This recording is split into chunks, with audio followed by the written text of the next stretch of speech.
You just bought a house and you signed a 30-year mortgage. You have the keys. You're getting ready to take pictures with your family and post them on Instagram. And everybody's super excited for you. You're excited, the kids are excited. You're about to move in, you bought a house. You did it. But what if I told you that there could be a document or a piece of paper that wasn't found during the abstract process that's still at the courthouse? And this document can actually say that you don't own this house, that there's a cloud on title. Not your lender, not your agent, not the seller, someone you actually have never met in this transaction process. It could be a contractor that did work on the home and they didn't get paid. And now there's a mechanic's lien that was missed. It might be a relative that was a part of the estate that no one knew about. It can be a judgment from a debt that followed the property and didn't follow the person. This actually happens more than you think. And most buyers have no idea until it's too late. My name is Nathalie Torre, and I am the owner of Renaissance Title and Escrow here in Knoxville, Tennessee. And my job is to make sure that when you hand over your money, that you actually own the house and that the title is clean. Let's get into it.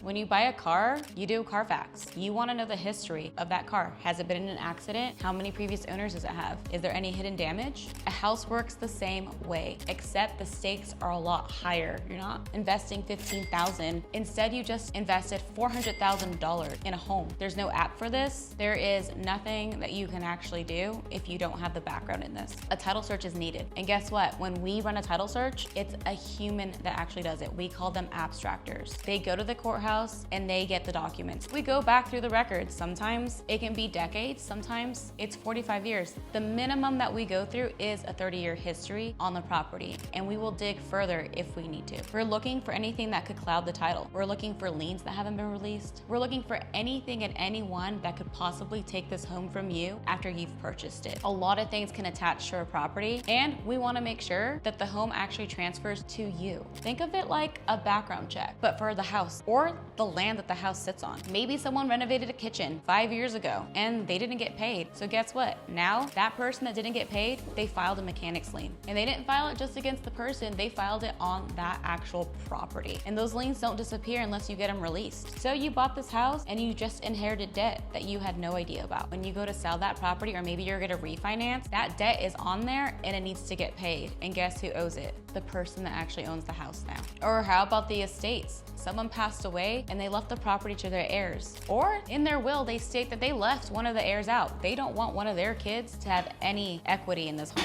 And maybe there was a will, but it was never properly filed in the court and they didn't open a probate on it. Years later, this heir surfaces, they want to claim the home. So now they sue their siblings, they've opened probate, it's in the courthouse. And guess what? It's your problem now, because if you did not buy title insurance, you have to hire an attorney to get them to go away. Do you have money for legal fees? This actually happens a lot more than you think. Or let's talk about a lien that maybe got paid but never got released. And guess what? Now it's caused a cloud on title. And most companies, they'll just insure over it and make it an exception. And you would have no idea. Some title companies don't talk about it. And guess what? I'm not everybody's favorite person when I bring it to light. I don't like making exceptions on policies or insuring over a new policy if I can avoid it. I would like to clear that title. Some people bury it. Some title companies just hope you never figure it out and they move on.